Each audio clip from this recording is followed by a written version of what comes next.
Right, man, you can start. Thank you everyone for joining us this evening. We have Vanessa here who is going to do a webinar for us, and she's going to do a brief introduction, and we're just super thrilled for everybody who is here. Okay. Good morning, everybody. Good morning if you are in the Philippines. Good morning if you are in the US and other parts of the world. Good evening and good afternoon. I am Vanessa Gueniver Ibanez. I'm an occupational therapist practicing in the pediatric field in the Philippines, specifically in Davao City. Okay. I've been working with Phoenicia Foundation since its establishment. We've been doing a lot of community work and services to children and families with people with disabilities. So I'm happy to be doing this again with Phoenicia since we started I think we started around April last year, right, Teacher Roby? So now there have been a series of webinars with a lot of colleagues from different parts of the world. And now we are here again. I'm back here again doing this with Phoenicia. Thank you for having me. And hopefully you can learn a lot with our webinar this morning, afternoon and evening. Okay. So let me just check if you can see my screen share.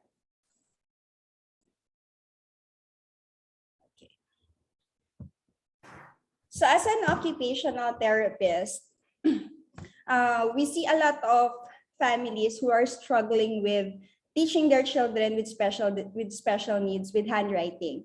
So it's really hard to teach. Even children without disabilities, it's hard to teach them. It's like they're not that interested in writing. So for this morning, I'd like to talk about how we can prepare our child for handwriting, because I've noticed that many of the families are going straight into tracing, copying letters, and without realizing that it could be it's a high demand for the child. That's why they're avoiding it. That's why they don't like it.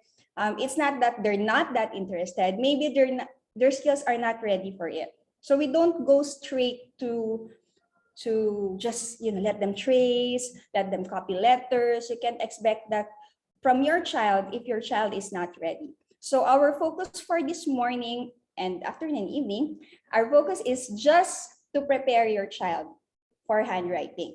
So if you have an older child who's already writing but avoids it, maybe I can answer your questions at the latter part of our discussion. So later you can just post in your questions later so I can answer them after.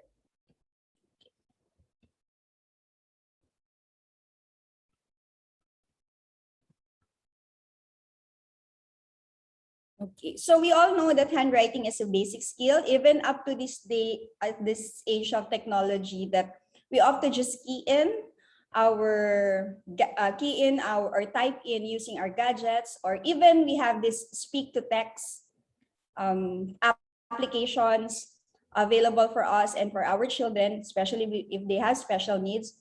Writing using a pen and on a paper is still relevant. Okay, and many people thought by just practicing on tracing worksheets will improve your child's handwriting skills. Practice is actually an effective way to improve handwriting, but not for all children. Okay, so we have to keep that in mind. So this is where I'm coming from. Okay.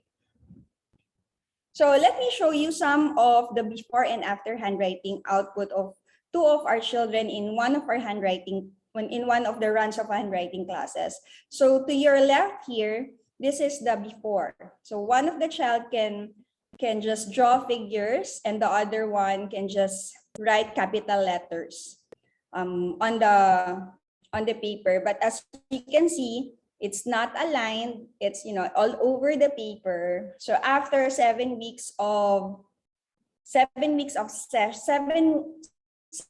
sessions with once a week session, both can already write lowercase letters within the line. So you may be wondering how we got those results. So of course, that's a lot of hard work, and we of course analyze the handwriting output and a lot of collaboration with parents.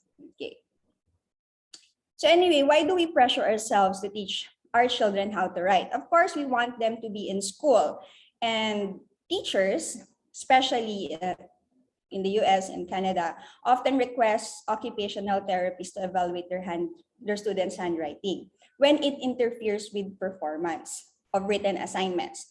But here in the Philippines, not everybody is aware that an occupational therapist can help you with that problem. So they thought by just enrolling them to handwriting classes or just hiring a tutor and just do practice handwriting, the handwriting will improve. So it's more than that. This is especially when your child is attending a traditional school or a traditional setup. Handwriting is usually where they measure the child's performance. Like they have to write their answers. So, but now I'm happy that more schools are adopting different approaches in child's assessment. If the child cannot write, then they can just do orals. But many years back, especially here in the Philippines, at 4 years old, the child is expected to write their name without copying. When many of the assessments, like norm-based assessments, like what we use from the US, is just at 6 years old, that's the time that you can expect your child to write their name. They may have a copy or have a copy. So it's way advanced, like expecting a 4-year-old to write his name without a model. Okay, that's too much. I mean, that's too high. Yeah. Okay. So that's why we want to address that, is because the consequences of handwriting difficulties may affect grades. Okay, may affect the assessment of your child. But now, since we're doing online, maybe the demands for handwriting have changed, but I'm sure not for all schools. So many are still, requiring their students to write the answers in workbook and submit them to the school. So as an occupational therapist, we'd like to look at the domains of handwriting, components of handwriting, the school context, like what kind of handwriting output are they expected from school. So we try to assess that, and the personal context.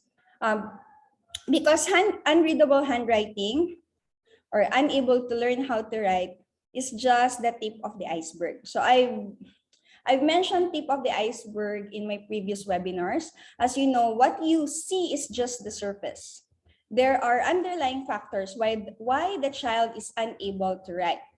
And by saying that, okay, I want you to look at this pyramid. This is, the pyramid of handwriting.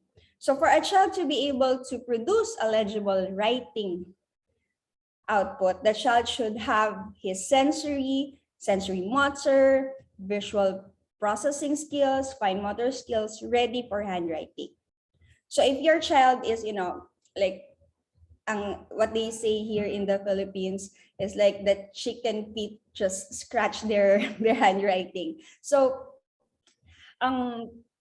there's a reason why that handwriting exists. Okay, so it's highly likely that the child's skills are not yet ready. Okay. So by looking at this, I'd like you to ask yourself, are you sure that your child is ready for tracing? Can you expect him to trace if there are still problems in proprioception, vestibular, tactile sensory system? Okay, are the fine motor skills ready? Are the in-hand manipulation skills ready? Can your child catch a ball at this point? Can your child like play with this toy? Can your child remove the nuts and bolts? Disassemble this and assemble them together? Can your child put together links like this? Okay. Because if not yet, maybe we should not focus on handwriting per se, like tracing letters and copying letters. Okay, so I did this webinar last year about the development of fine motor skills. You might want to look at that in the previous webinars of Phoenicia to help you in a way assess where your child is at this point. Okay. So, or we can just look at the table below. Okay, this is what we follow. Like the handwriting is actually developmental. It follows a sequence. So you can't expect a child to like write a letter if the child is not yet able to imitate horizontal lines, vertical lines, circular marks on paper. When I say imitate, it means that you should show your child how to draw. Okay, you show him how to draw the horizontal line, and then he will imitate it. So he saw you how to do it. When we say copy means the shape or the line is already there. Your child did not see you draw it. So he needs to figure out what is the first step. Where did my mom started? At the top of the paper or at the bottom of the paper? So it's more difficult. That's a more complicated skill. It's a more advanced skill. So here we are. So at 2 years old, we expect that the child should be able to imitate horizontal, vertical, and circular marks on the paper. It's like just a blank paper, like anywhere. You can see. Okay, you can just use any paper. Okay, like anywhere. Just let them imitate. Okay, if your child is 4 years old already, and you don't see your child imitating you when you draw horizontal and vertical and circular marks, then you can't expect a 4-year-old child to write a letter because he's still at this stage. So your child needs to know how to imitate first, and then copy the lines, and then copy the basic shapes and basic combination of lines like cross, oblique line. This is one of the hardest in my experience. Teaching the child to do oblique lines, like diagonal lines, is the hardest. Okay, right oblique line, square, left diagonals, left oblique cross. Some letters and numerals the child may be able to copy already, but this child might need a model. And then copy a triangle, print out name at 5 to 6, around this time that you can expect. Now, if your child is not yet able to write or print or copy the letters of his name at 5 to 6 years old, you should be worried, of course. But if your child is not yet able to imitate horizontal lines, vertical and circular lines, of course, you are worried. I mean, even the basic shapes he cannot write. But what I'm trying to tell you now is that you can't expect him to immediately write his name, like improve in 3 months, if your child cannot do step 1. Okay, maybe step 2. So I'm sure most children do scribbles on paper. So they're all interested with the pen, most of them. Okay. So here's the summary of what I just said. Okay. So at 2, okay, this is around 2 years old or less than 2, like just random scribble on paper. And then at 2 years old, he should be able to imitate the vertical, horizontal, and circular marks. At 3 years old, copy what you drew. And then by 4 to 5, expect the name, the oblique lines, the cross. And then by 5 to 6, that's the time that you expect them to write in capital letters or uppercase letters and lowercase letters and triangle.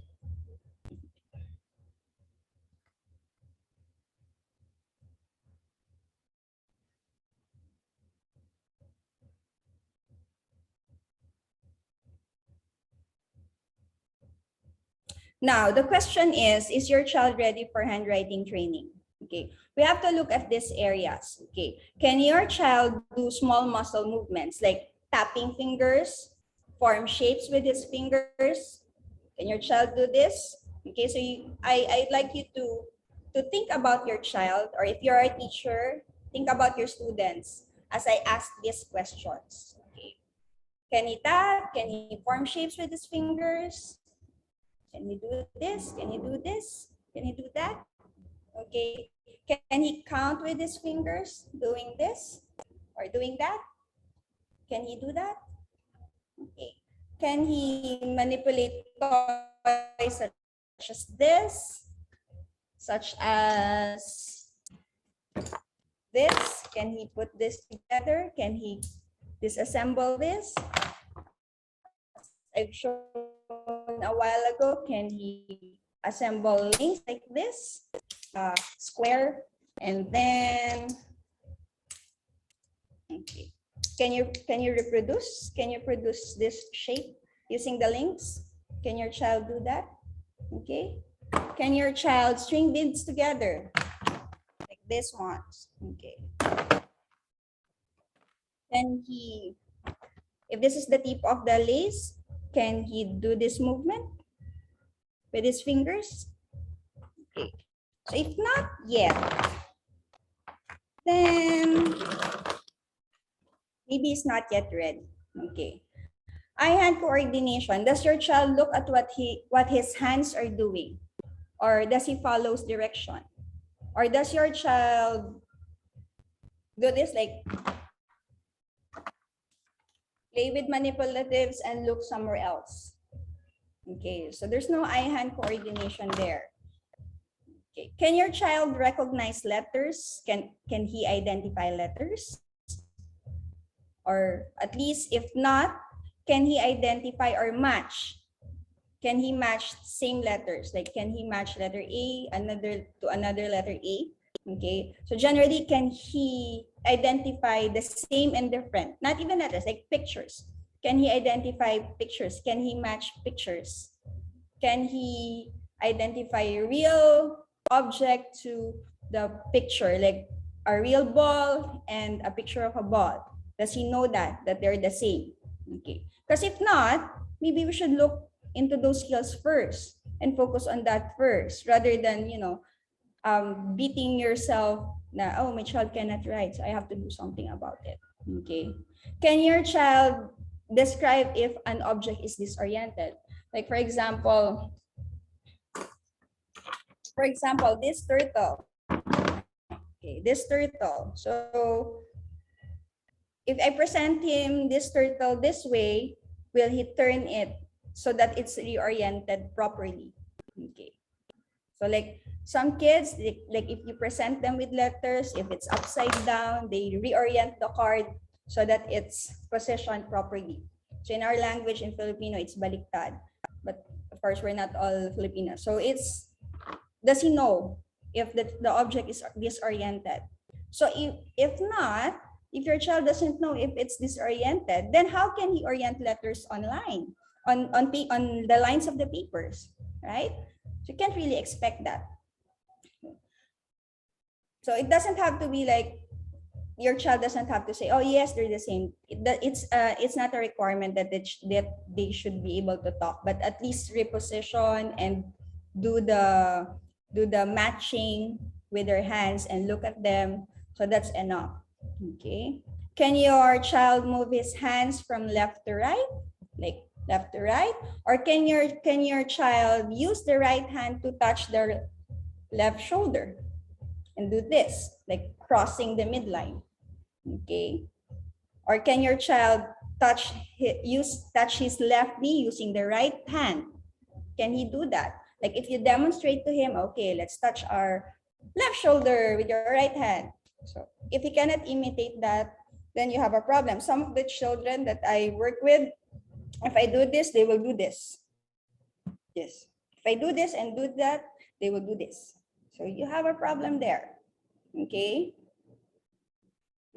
The child cannot cross midline. So if the child cannot cross midline, you can't expect him to write letter F. You can't expect him to write letter N, because those letters would require you to cross the midline. Okay. Can your child use utensils? or like crayons, or can your child even hold a spoon? So I've seen a lot of children. Some parents would expect them to color, but the child doesn't even hold his spoon. They spoon feed the child. So that is something that you have to think about. Can your child do some simple strokes and lines? Okay. So there. So all these things. So if the answer is not yet, no, or some of them yes, some of them no, then we have to rethink the readiness for handwriting. Okay. Next set. Can your child stay sitting upright or has the tendency to lean forward and appear lazy? Like sometimes they will do this. You ask them to sit with the table in front and they will just slouch and lean on the table. Do this all the time. They look like someone lazy or sleepy all the time. Okay, that's not always the case. That's not always like they're lazy or lethargic. It's just that it's hard for them to support themselves in an upright position. So maybe the muscles, the core muscles needs to improve. Okay, that's why when you work with occupational therapists, a lot of referrals coming to us that it's for handwriting, and some of the families are asking, why do you have to do yoga positions? Why do you have to do a lot of climbing? Why do you have to do a lot of crawling? Even if we already explained to them what is it for, but sometimes when they see it and they don't see us practice handwriting in the center immediately when they come in.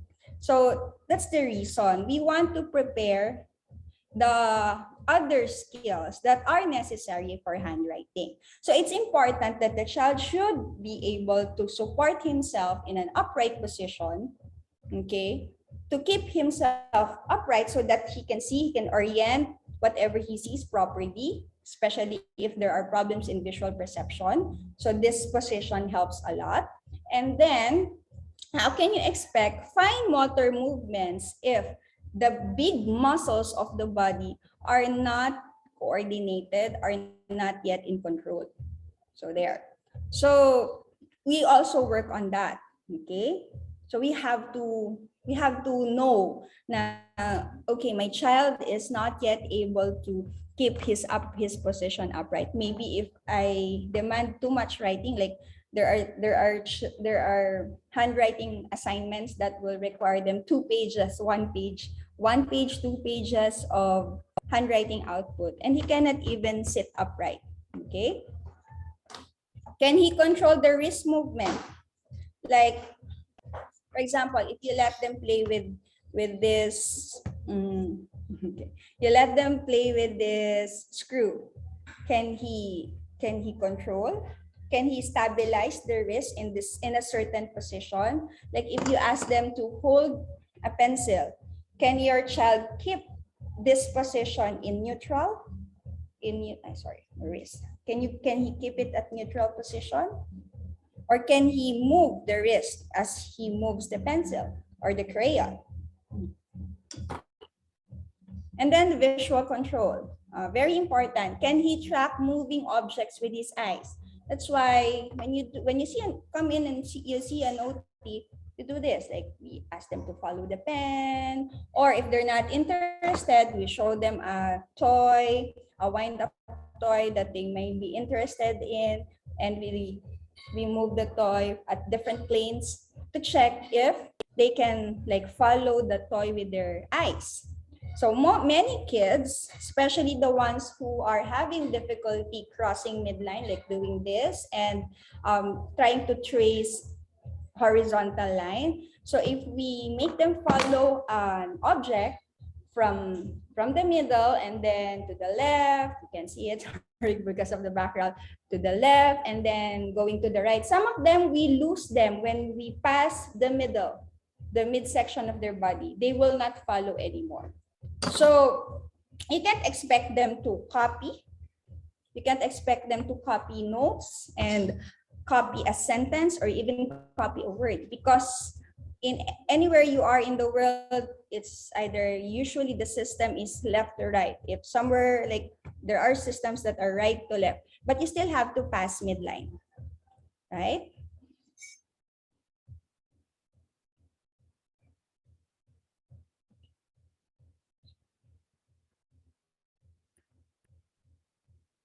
Okay. Okay, can he use his hands together in, like, again, doing the nuts and bolts, twisting it to disassemble and assemble, or opening the water bottle? Or you just do it for them? Or can he open his lunch box with the use of his two hands? Or you do it for them? Or you expect the teacher at school to do it for them, like assist them all the time? Okay, if he cannot use his hands together coordinately, then you might have a problem, because when writing, especially on paper, the child needs to stabilize the paper, like hold the paper still and write. So if you are so used to, putting a stick, an adhesive tape to stabilize the paper, well, that's okay. Especially if you're just starting to teach your child how to write and color, but eventually you don't want that assistance, so that your child will learn how to hold the paper, stabilize the paper by himself, and then work with this writing hand or coloring hand. So sometimes too much assistance to our children actually hinders the development that you want them to be ready for writing. So I'm sure a lot of, well, I've seen this a lot, even if we talk to the parents, you let them open, you teach them how to open their water bottle. Don't open it for them. Okay, let them open their bags. So some of the children, they have these little bags and they have their big zipper. So, instead of opening their bag for them, why don't you just, give hand over hand assistance, and here is how to open your bag. See, that's left to right there. Left to right movement of the hands right there. Okay, so you just, give your child these opportunities to learn. Can your child reproduce a black pattern design? Like, for example, I don't have blacks right now, but so like it's common that you play with Lego. So you produce a design with your Lego, like 3 blocks Lego design, or even wooden blocks. They don't have to put them together. So can he follow that sequence, like you position red, green, and blue in like in a horizontal pattern, like a train, and pretend it's a train? Can your child reproduce that train, that block train design of blue, red, and green pattern? Can he do that? If not, then how do you expect him to copy a sequence of letters to form a word? How can you expect him to write letter N with a sequence of vertical line, slanting line, and another vertical line? So those are basic skills. Some of the family, they're like, you keep on repeating, some of the parents, so teacher, you always give him block design as an activity. Can you just go straight to handwriting? No, because it's highly likely that I'm giving that activity to your child to improve his spatial analysis, to improve his visual motor integration. Okay. Okay, can your child imitate body movements? Like if I do this with my hand, like, or I can see me. So, but basically, if I make a form of V with my hands or arms, can he imitate that? If I put my arms in horizontal position, like I form a letter T with my body, can the child imitate that exactly as it is? Or even if my arms are in horizontal position, perpendicular to my body, some of the children will imitate this as, they form a letter B instead. So the mid position, they cannot see it, they cannot imitate it. So I have a child I was seeing before. I asked him to imitate me, like I form a pencil, like I lie down and I pretend that I'm a pencil. He cannot even do it. So instead of, putting his body straight, he did like this. Okay. So if your child cannot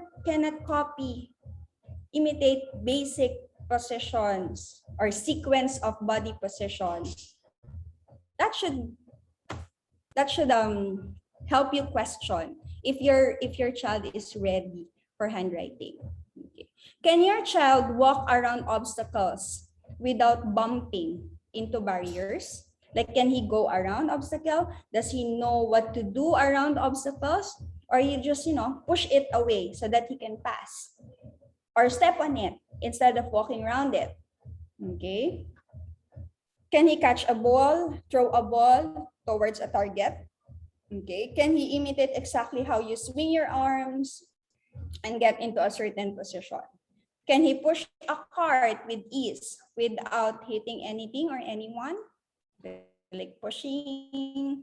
So we do a lot of like pushing, like we put a cart with heavy bean bags and then let the child push, or let them push a scooter board while kneel walking and then push. So if you see that, we're trying to help your child improve their readiness skills for handwriting. So it's not like if you want your child to improve handwriting, it doesn't have to be like, yeah, let them practice tracing all the time, okay? And give them pen and paper. You can do all those things. The questions that I ask you, if your child can do that, and then your child cannot do that, why don't you try it, okay? Do that at home, okay? Instead of just focusing on, tracing and let them copy.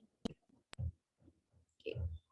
If yes to all, well, your child is ready. So go straight to tracing, okay, and copying letters. Now, you may be asking me, maybe later one of you will ask me, we've been tracing for many months already, but he still cannot copy. So, well, that's a different problem. So hopefully your question will be answered later. Okay. So, but if your answer to my previous questions are no, some of them yes, some of them no, then you may want to do the following activities to help your child be ready for handwriting. So this will help your child improve fine motor and isolated finger movements. So like letting them move coins using their fingers, index fingers, or maybe you can vary, use the thumb. So like just like this boy right here, sort coins. And the common, like let them shoot in a piggyback. And then clothespin, this is your best friend in improving fine motor control and isolated finger movements. So we can just let them squeeze it, squeeze it and put in a string. Or some of the kids that I've seen, they find it difficult when I let them put it in a cloth, like squeeze and then put it on a cloth.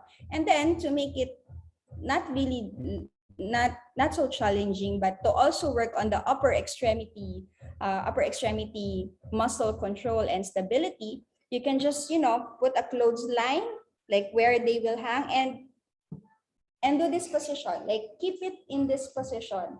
Let them squeeze and grip the clothespin, but let them do it with their shoulders in flexion. So this is shoulder inflection. Put it up so that it's against gravity. So this actually, like letting them work in this position will help you improve the upper extremity body control also. Okay.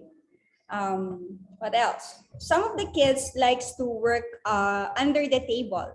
So I like to work with kids who work with under the table. So then I will let them lie down and then do some matching. So like imagine me if I'm under the table. This is the table. So I let them work with this position. So let them match, let them color under the table, but they have to keep their arms up. So that will help. Okay. Or letting them put objects in a ziplock. Okay, like this one. And then let them close the ziplock. Okay, these are tweezers. So you can use that also, like let them transfer small seeds, beans. Okay. If your child is still having difficulty with this one, you can start with kitchen tongs. But there are a lot of available in the market, like toy tongs that you can work with, which is bigger. Let them use the big muscles of the hands first. And then when they're more used to it, transition to the little tweezer. Okay. Okay. Play-Doh. Play-Doh is your best friend. Okay. Yeah, there are a lot of, you can buy it or you can just make it using flour and hot water. You don't have to buy it all the time because it's quite expensive. You just use the ingredients, whatever ingredients you have at home. Okay, so you can let them squeeze it. You can let them, make them form little circles. And sorry, I forgot my Play-Doh in the clinic, but you can like let them make the usual things that you do with the Play-Doh, like you use it, you twist it with your 2 hands. You can twist it against the table and then pinch out small pieces, and then they can do little balls. You can make snowman. You can make all other things. You can make caterpillars, like connect the little balls together, and also you can make them make little small balls using their fingers this way. Okay, and they can make worms using this movement. Okay, you can see it. Circle, make circles. If you have a Play-Doh at home, you try it. You can make circles using this movement, and then you can make worm using this movement. Okay. And then, let them use the key. Well, right now, there are a lot of, just use key in your password. Keys are not that important, but you can just buy a padlock and just let them play with it. Okay. And then marble, like let them flick the marble this way or this way. Okay. So here are some examples of what you can do with the tweezers or the tongs, the little tongs or the big tongs. Let them sort, or you can vary the sizes of what they're going to take, okay, what they're going to transfer. So these are some activities for you. And this one is one of my favorites, like with the Play-Doh, you can let them make shapes. You can let them follow the letters, like you have a letter A, and then they have to make a rope-like figure, and then they have to follow the flashcard, the letter A with the Play-Doh. So it doesn't have to be, they have to trace all the time. By doing that, you're already providing them or improving their readiness skills for writing. Okay. Or you can hide their favorite coin or whatever little toy they have in the Play-Doh, and they have to find it. Okay, they have to find it, or you can use the Play-Doh to dress up their doll if they at that level of pretend play. Okay, then you want to improve their ability to promote graphic skills. So basically draw. Instead of going straight to letters, let them draw. Okay, so you can use different medium. It doesn't have to be always pen and paper. You can use Daddy's shaving cream. I'm so sorry, Daddy's, but your child will be sharing your shaving cream. So you can write it. You can write this way. You can write letters also if you want. But just try drawing first, like figures, sun, happy face, houses, and finger paint. This is finger paint. Finger paints are not only for coloring or filling in figures. You can use it for writing, especially if they're interested. Sand. You can use sand, and then you can use the chalkboard.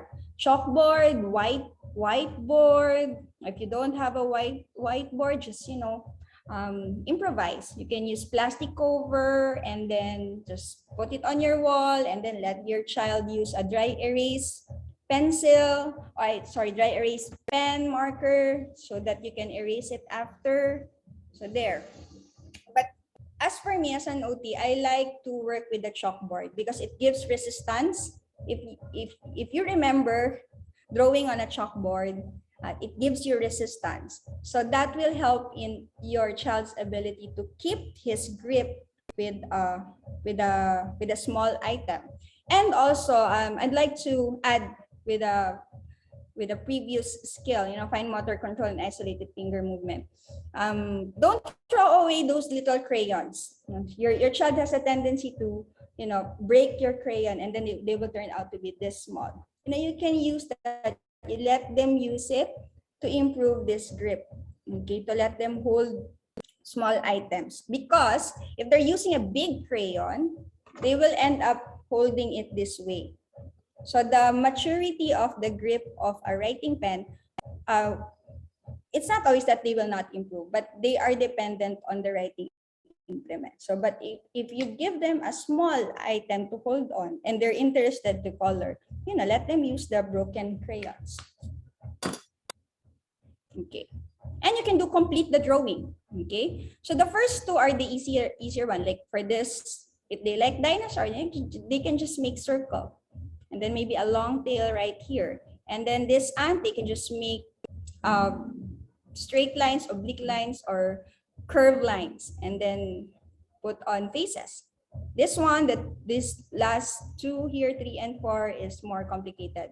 But yeah, definitely letting them complete a drawing can improve their graphic skills. Okay. Follow along mazes like this one. Okay. Maybe you can do it for them, and then later on they can trace what you did. Okay, or this one. Follow the path, follow along the path. Now, tell them, okay, don't keep your line inside the white road, something like that. And then dot-to-dot activities. These are classic, but they work. They help your child get ready for handwriting. Okay. Then you want to improve on, and they want to enhance their left and right discrimination.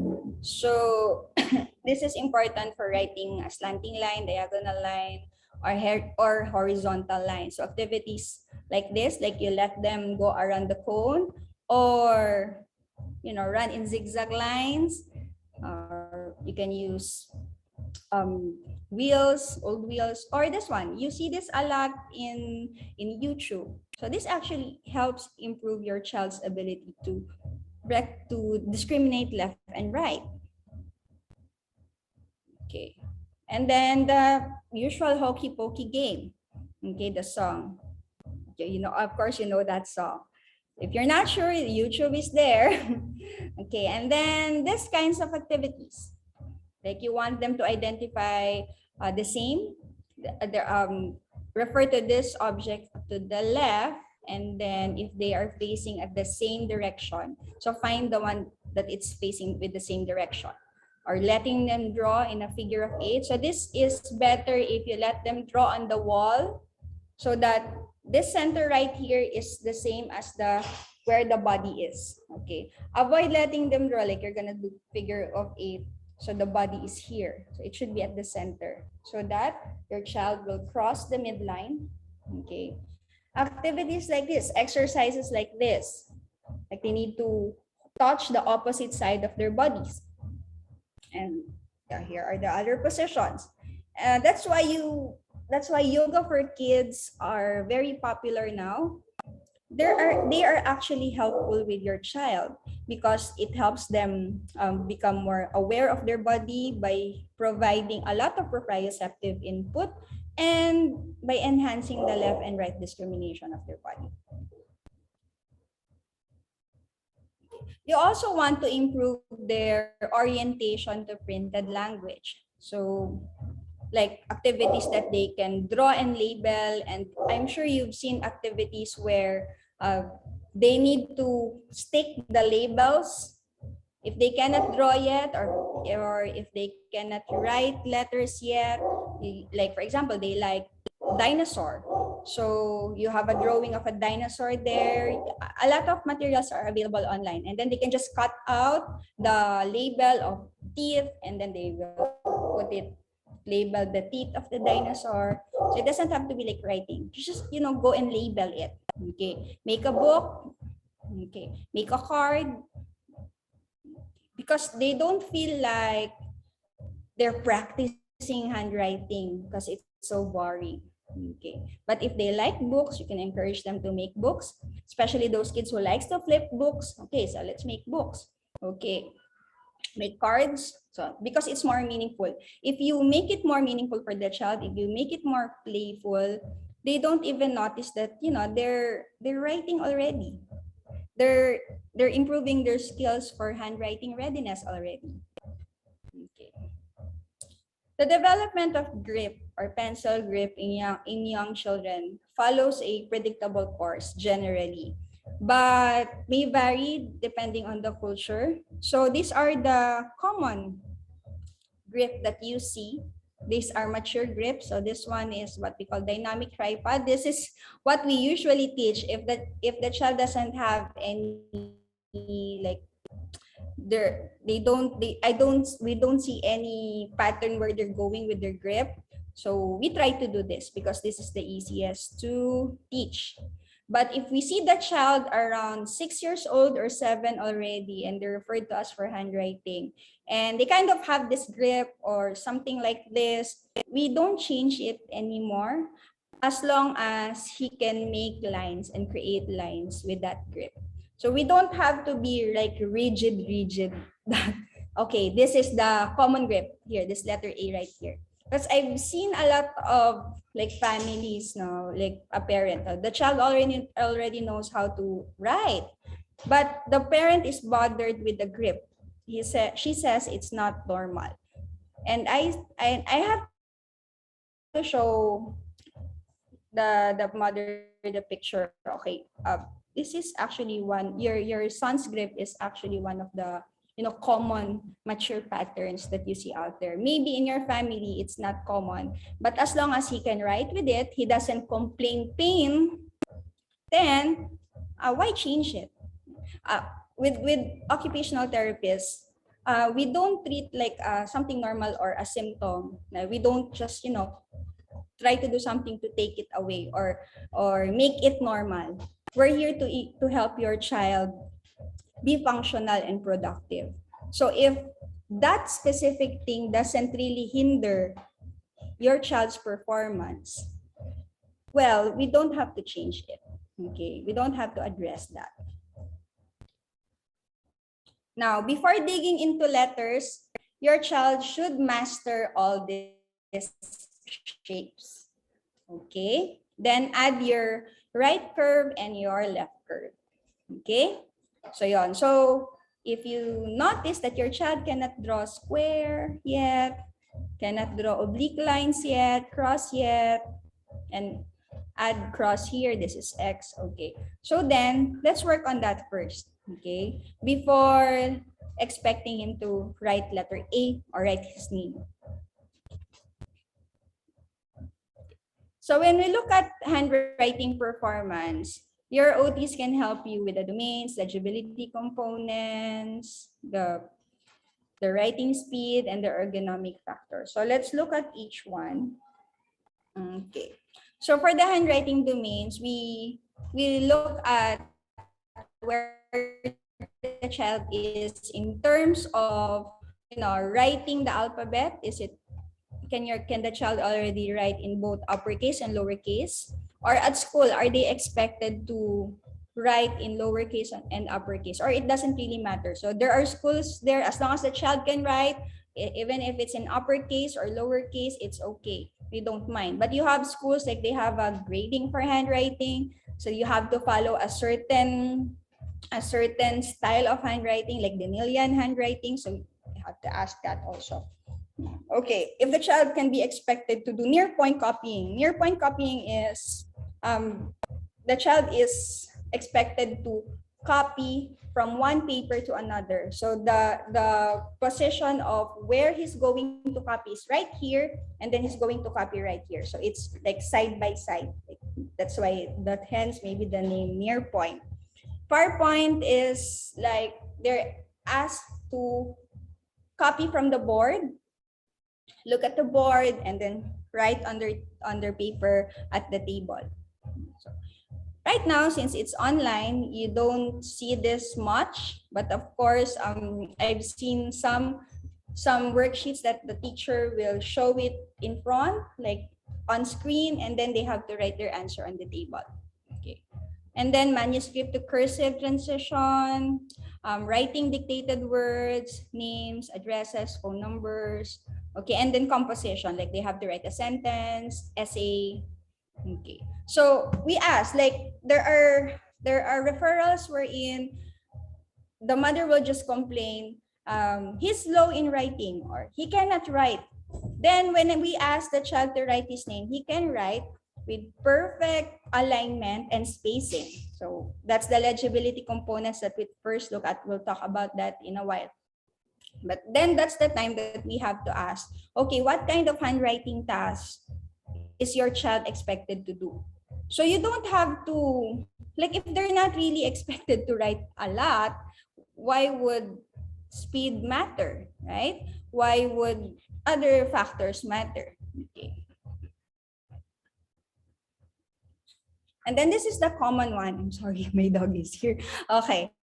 This is what we look at. Usually with OTs, this is if the child has problems in legibility, that's the time that they refer to us. Okay.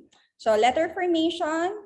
Okay. Usually if the child cannot form letters using lines, okay, or cannot sequence the lines. Okay, letter N is one of the most difficult letters to write. Okay, letter N, letter Y, letter M, letter W, and then of course the reversal of letter B and D. So yeah. So it's more of understanding the sequences, like this vertical line goes first, and then the slanting line goes second, and then the last vertical line goes from bottom to up.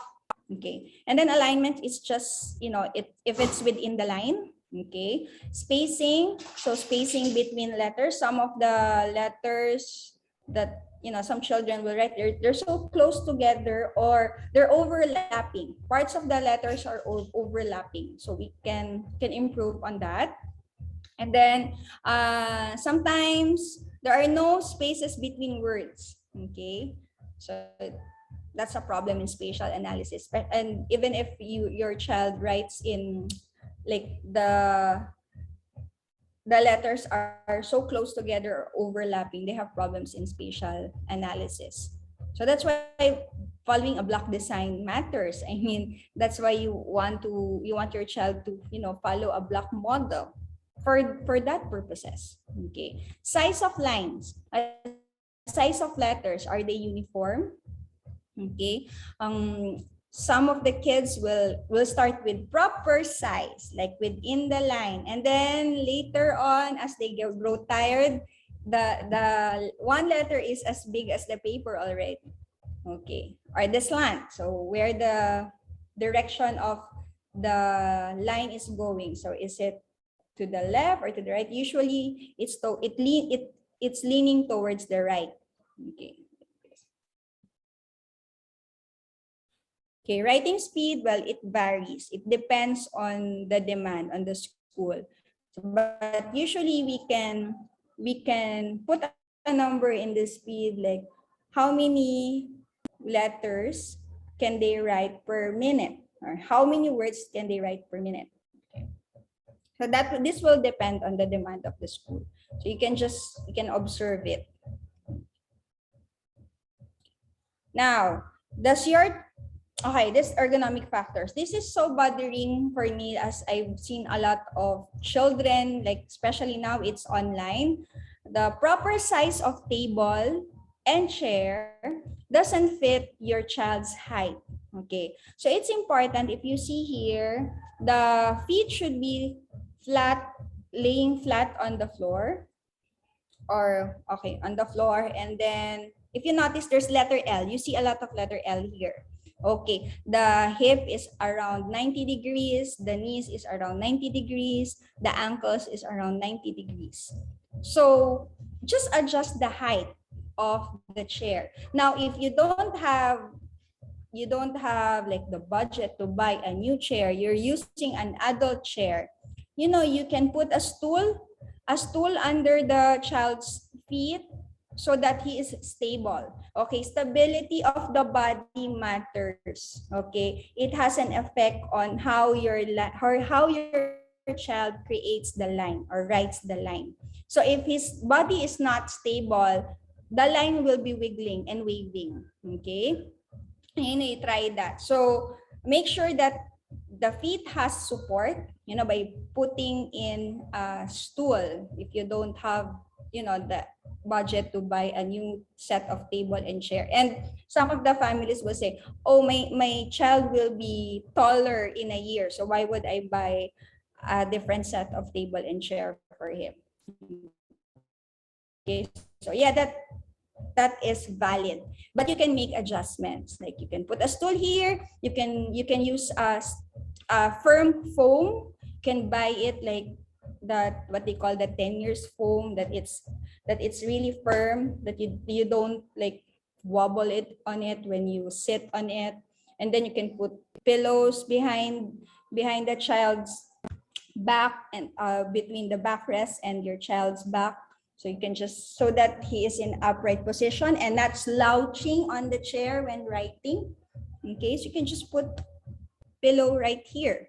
Okay, and then mind if they're using computers, usually most of them laptops, so they have this they have this adjustable monitor. But if you're using a desktop, okay, maybe you should observe how your child looks at the monitor. If it's set up too high, okay, if it's set up too low for them, so it has to be just eye level, like whatever they see in the monitor, it should be like promotes the position in upright position. Okay, if you're unsure, you can just take a photo of your child in side view mode, and then observe. I'm sure you can make adjustments. You can problem solve with it. Okay. And then please avoid squatting on the floor. So I've seen a lot of they just buy a lap table, like a breakfast table, and then let the child work there. So it's harder to keep your upright body position in check if you are in slouching position. So it's much better if they're sitting on a chair with stable footrest. Okay. Okay. Okay. What can you do to improve so we're already, if you see like problems in handwriting, this next slides will be helping you. I already talked about what you can do to improve the readiness skills, but now if they're already writing and you see problems with it, so the next ones are tips, basically tips that can help you. Okay, spaces between letters and words, if the tendency is that there are no spaces between words, you can help them use their finger, like stamp their finger, or they can help them use a popsicle stick. So like this one, this is I've seen it in OT Toolbox now. Spaceman, it's just the popsicle sticks that help them identify or measure or estimate. So estimate how far should the space go, because most likely they have problems in spatial analysis. That's why they cannot estimate the space between words and letters. Okay. Or you have a written output and then let them identify the spaces by putting stickers on it. Or you have these words, if the child is able to read or can read. A lot of children, especially with autism, they're kind of hyperlexic. They can read, but many do. But comprehending what they read is still a work in progress. But you can maximize on that.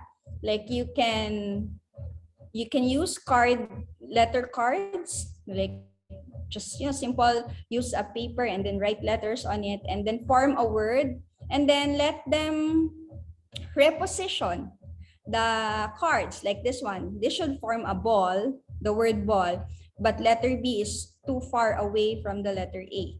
So they can correct this by moving the card, the letter B card, near the ball. And then this is another word. So the child can move the letter cards away, so that they can practice what it's like to move spaces or make spaces between words. This is common, like placing the letters on the line. So if you want your child to be able to write in blue, red, blue pattern, sometimes it's hard for them to like really recognize the line. So this one is like using a graphic presentation of where the top, the middle, and the bottom of the lines are. So you can use sky. This is the sky, the grass, and the ground. So like for this letter N, it starts from the sky going to the ground. Okay, start from the sky, passing the grass, and then ending at the ground. Something like that. Okay, so or this one, like small letter S, especially when you are trying to improve the uppercase and lowercase, isn't it that it's a common problem that the uppercase letters is the same as the size of the lowercase letters. Like for example, for letter S, capital letter S or uppercase letter S, it starts from the sky, right? So because it's a tall letter. Now for the lowercase letter S, it should start from the grass because it's a small letter. So this is like challenging for the kids, but this graphic presentation or pictorial representation of where the lines are can actually improve. Okay, can actually help improve your child's ability to place letters on the line and will ultimately improve alignment, which is a legibility component. Okay. Or you can use tactile lines. Okay, you can just make that by putting glue on the lines and then let it dry. That will be your guide, not to help your child keep their letters in the line. Okay, but this will take a lot of preparation, but it works. Okay, okay. Use raised line. Okay, or you can teach letters. So instead of teaching in lowercase, you can group them together like this one, sky letters. So the sky letters for lowercase of the line and ends at the end of the grass, or right here. So, and then you have the ground letters that will start on the grass and then will end at the ground. So you have your G, J, P, Q, Y. So those are your ground letters. Like they go under the ground because they have a tail. Okay. Or some of the kids, one of my kids renamed these ground letters as tail letters. So that's why I mentioned that. Okay, so he imagines it as a tail. So then we'll go with that. You don't have to be rigid. If your child is imaginative, then ones are grass letters, the usual small letters. Like if you use a rolled paper, a lined paper with blue, red on it, this grass letter started personally as an OD. I don't use that anymore. I use this ones, or I use like black lines because when they at a higher level already, they don't have this blue, red, blue line. Okay. Or I found this somewhere. Tall letters, small letters, and fall letters are the grass letters, and the ground letters are the fall letters. Okay. All right. So there are children that goes beyond the line. So you can use the green and the red colors as a mark for go and stop. You can use margins to help them identify where they should start. Okay. Or this is common. This is the first ones that we use. We allow them to write letters on the box. So this one also helps your child improve the size uniformity of their letters, and also will help in the spacing so that they know like certain combination of letters form a word, so they don't have a space between them, so they are beside each other. Yeah. Another thing, the concept of beside, far away, or what we call sometimes for the children, if they understand emotions, they're fighting. We call them so that they're apart, so to help them identify that it's apart, like they move away, they are angry at each other, so they should be farther away. So but that depends on the child. But for most kids, this red and green marks helps, especially if they like the stoplight, they understand what the stoplight means, the colors of the stoplight means. Okay, for some kids, we use this one, the starting line and the ending line, with the starting line as the green one and the bottom line as, or the ending line as the red. But for some kids, that their problem is their letter is too close, like side by side. They're like they cannot identify that their letters should not be overlapping. So sometimes we change the green, we put the green line at the left side and then the red line at the right side. So the left line marks where they should start writing the letter, and then the red line, which is at the right, marks where the letter should end.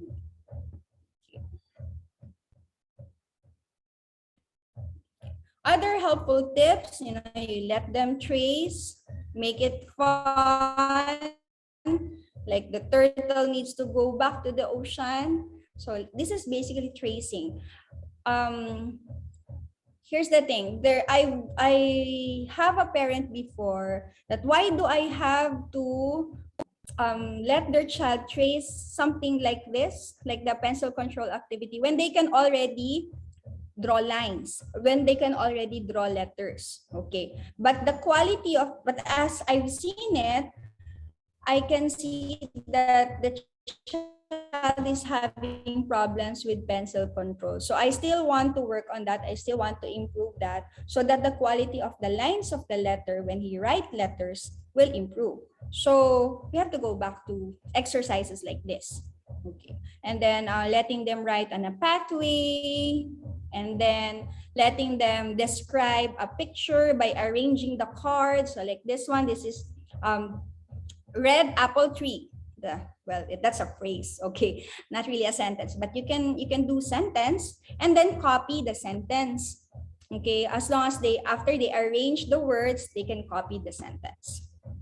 Okay, but I'd like to end by saying that you have to think about functional handwriting. Okay, the functionality of handwriting. Where will they use the handwriting? Especially now that we're all in, computers. Many of them, I'm sure, will be asked to answer in Google Forms or Jot Forms. They can write their answers there, so they can type in. The thing is, it is important that they can write their names, they can write their address, they can write their answer, they can write their thoughts, and then they can fill out information data sheet like this one. So you think about where will your child use that handwriting skills. But of course, even if we already key in our information using a gadget or whatever online forms that we have right now, handwriting is still there. We can still use handwriting. Okay. So think about that. Where do you want your child to use their handwriting skills? Okay. So I'll be ready now for your questions. I hope that you learned something. You pick up one or two that you can use with your children. So please visit our websites. You can scan those QR codes right there with Visit Phoenix Foundation. Get to know our advocacy, and hopefully you will help us out, or you can bring us people that we can help. Okay, so thank you for listening. So if you have questions, bring it on. Thank you very much for the really informative webinar. We greatly appreciate it. And we do have some questions. And I'm going to start here with the first one here that I think is a really good one. Is it okay if I switch my child from being left-handed to being right-handed? I see many disadvantages in being left-handed. Okay. I'll be frank with you. Are you mommy or daddy? I understand that there are many advantages if he's using the left hand, but if predominantly he's using his left hand, that means how old is your child?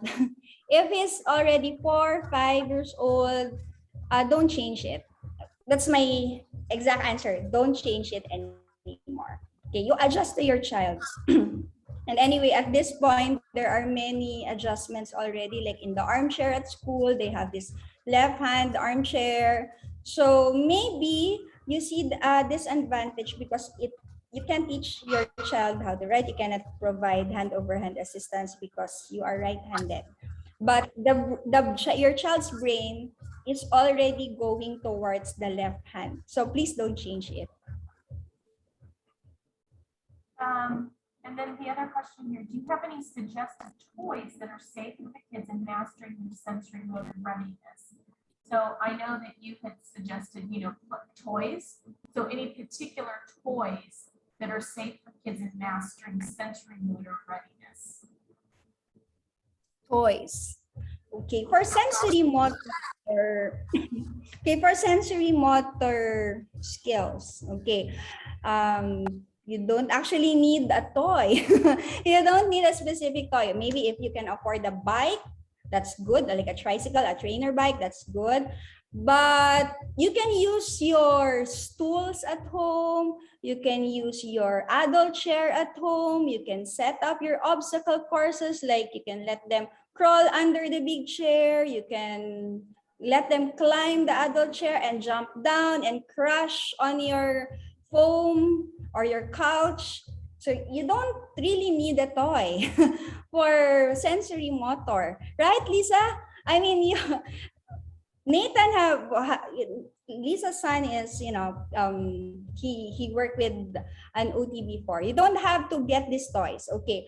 Do you need a swing to improve sensory motor skills? Yes, I mean, that can help, but if you don't have a space for it at home, you don't have to. You just let your child, do some heavy work. Like you let them crawl, you can let them push carts, you can let them pull heavy boxes, let them help you. Like for example, if you are doing the laundry, let them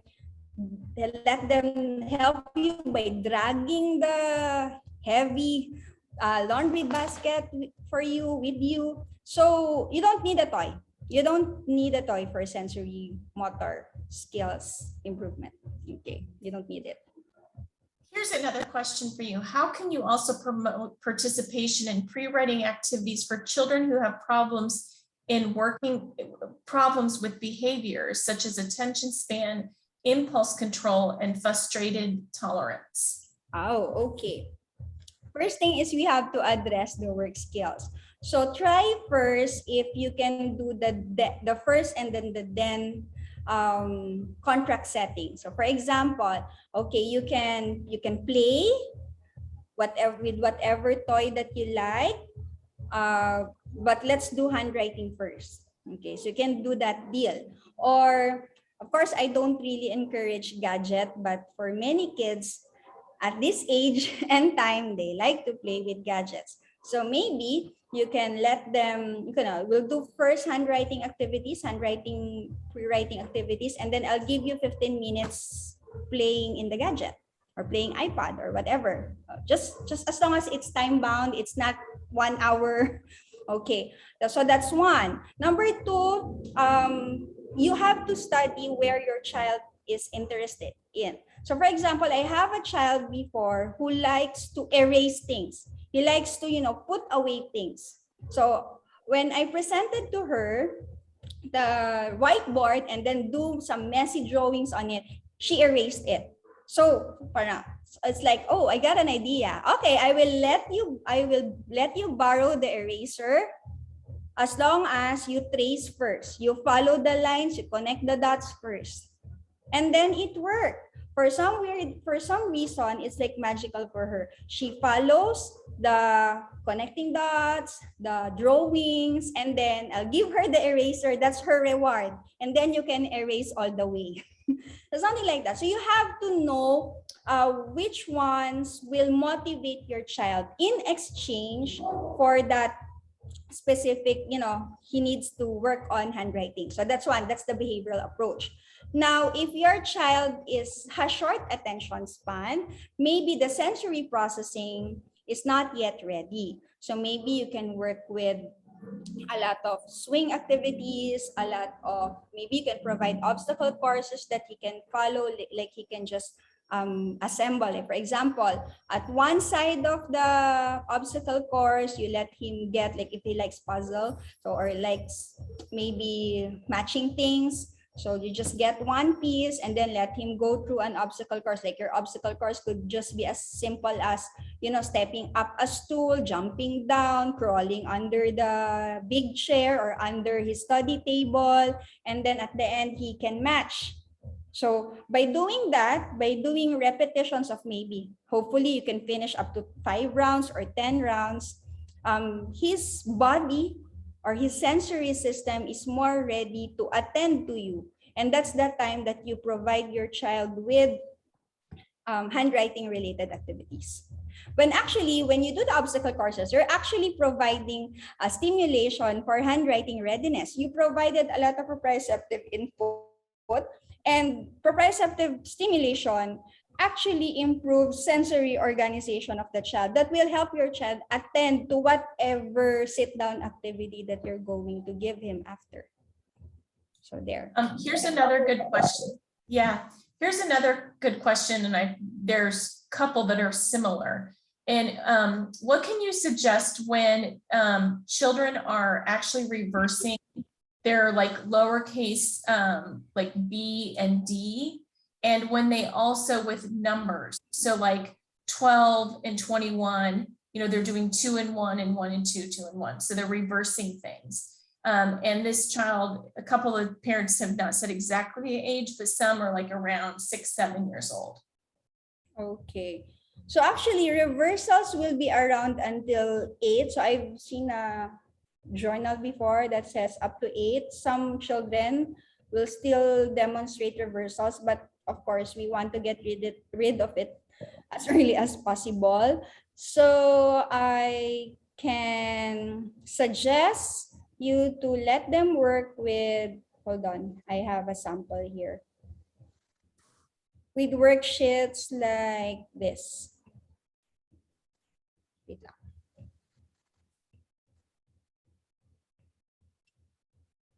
Like, can you see this one? This kind of worksheets? Okay, the one I'm pointing with my pointer. So Yeah, we can see these kinds of worksheets can help you improve the reversals. And then what you can do is, like if you have those wooden letters that forms a letter, okay, you can, some of the exercises that I do, I'll present a word to them using wooden letters, and then the letter, maybe letter E is inverted, or the letter that they have difficulty identifying is facing the other way. Especially for children who can read, or if they cannot read, I will show them a written, like for example, the word grow. Example, grow. So the letter G is usually inverted also for some kids. It's reversed. So, and then I will use wooden letters and copy the word grow, and then I will change the position of G. So I will ask the child, okay, can you identify what's wrong with what teacher did? Oh, you know what? They like it. When the adult is wrong, they like it. Okay, that will motivate them. Okay, what's wrong? Can you correct, or can you correct mommy's work? Something like that. Like you let them correct a reverse letter. So that's a good exercise. And also you can copy, instead of them copying, you copy and then you intentionally make a mistake and reverse a letter, and then let them identify. You give them a red pen. Okay, can you correct mommy's work? Can you correct teacher's work? So that can help. And also, usually for letter B and D, so they have this, I'm sure you've seen this online, the word bed, so you let them do that. But as for me, I've tried it with my kids, it's not that working. So what I did was, if the child is left-handed or right, or let's say right-handed, commonly right-handed, if it's a girl and she likes accessories, I'll ask the mom to, put a bracelet on the left hand, and then to check, okay, if they have to write letter D, so the letter D should face the left hand. So they can use their hand, their arms, or basically their forearm. And if the circle is facing the left hand where the bracelet is, that means it's letter D. If the ball in the word letter B, or the circle there, is facing this way without the bracelet, that means that's the letter B. Because I have a kid, she knows that she has problems in reversals. She knows that, she inverts the letter B and letter D. So sometimes when you ask her to copy, she will ask you after writing, can you check if this is right? She will ask me. So what I did, that's what I told the mom. You let her wear a bracelet. Anyway, she likes to dress up.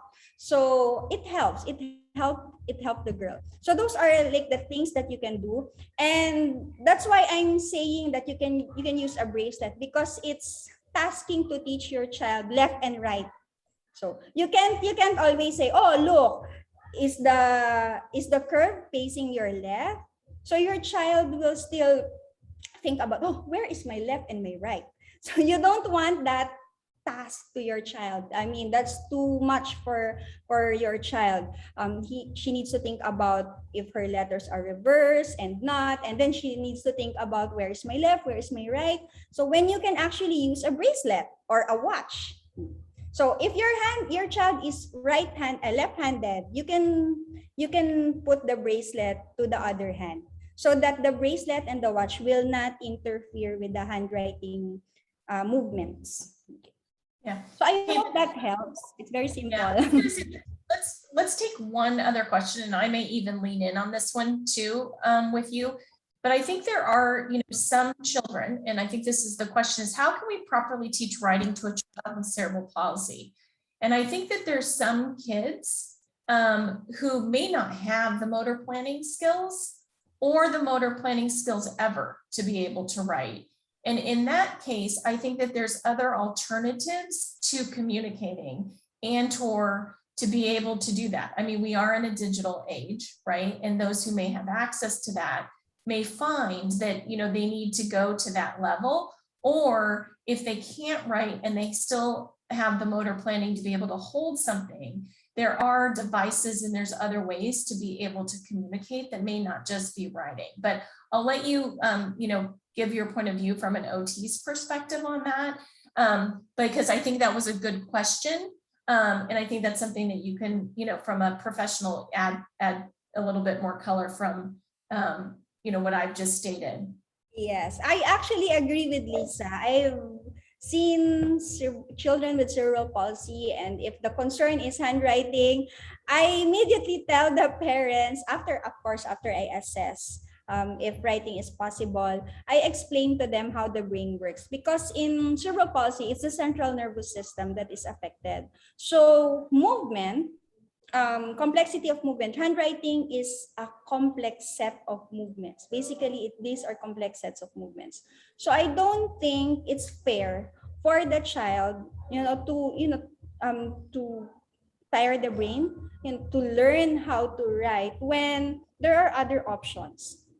I started practicing 14 years ago. So at that time, there's not much digital objects, okay? Like any digital materials that can, if they can speak, or the computer will write for them. There's nothing like that. So what we did for them to construct their sentence is just, if they can write, if they can read, we let them combine cards so that they can answer an open-ended question. Because many of them, especially children with diplegia, okay, cerebral palsy with the diplegia, they go to school, especially if they don't have cognitive disability comorbidity, they're okay, but they just couldn't move. So they can answer open-ended questions, like they can make essays by combining letter cards. So they don't have to write anymore, or they can do orals if they can speak. So because the disabilities for children with cerebral palsy is like a spectrum, like it's a wide disability. So I don't think it's fair, it's practical also to keep on training a child with cerebral palsy to write. But we can train them to actually type. So that's easy. Well, not really easy because I've tried it. It's hard for them to like, okay, there's a lot of overshooting and undershooting, but it's doable. That's much better than letting them try to write. So I hope that answers your question. I mean, for the brain wise, it's not possible. Yeah.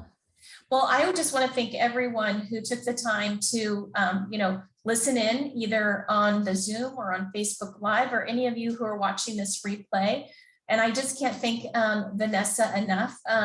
We do a lot of work in partnership with her. We've been working together since 2016 when we actually formed the Phoenicia Foundation and did our first, medical outreach actually in Monte, Philippines. So Vanessa has been, partnering and working with us to be able to provide support to those, in the Philippines.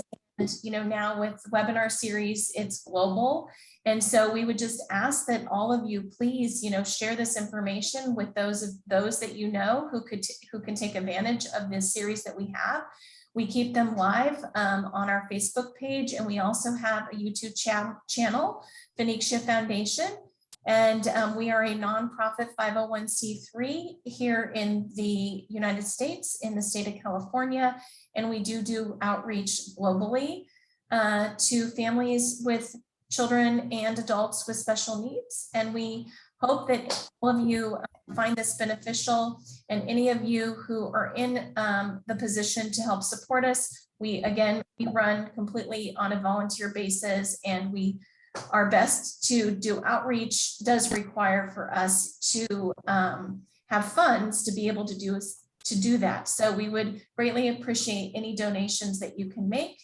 And we just, again, thank you so much, and particularly to all of you who are dialing in, parents, teachers, caregivers, therapists. We are just, from the bottom of our hearts, so glad that you are taking the time to be able to support those who need the supports and are, still learning, and those who are affected by their special needs. So again, thank you, Van. Thank you, everybody who dialed in this evening, morning, afternoon, no matter where you are. And we look forward to putting on more webinars. Watch our Facebook page, go to our website. We will be posting more in the month of September. We're going to take a few weeks off for those of us who are still on holiday here in the US. It is summer, and schools are either wrapping up or going back, depending on where you are. But we will be having more webinars coming in the fall. So, and if we can eventually we can get this pandemic behind us, we really do hope that we can be doing more outreach in person in the Philippines and here in the US, hopefully eventually other countries. So thank you, everyone. Have a good afternoon, evening, morning, and we'll talk to you all soon. Take care. Thanks, Van. Thanks, Robbie. You. Happy Monday and weekend. Bye-bye. Thank you. Bye. Bye.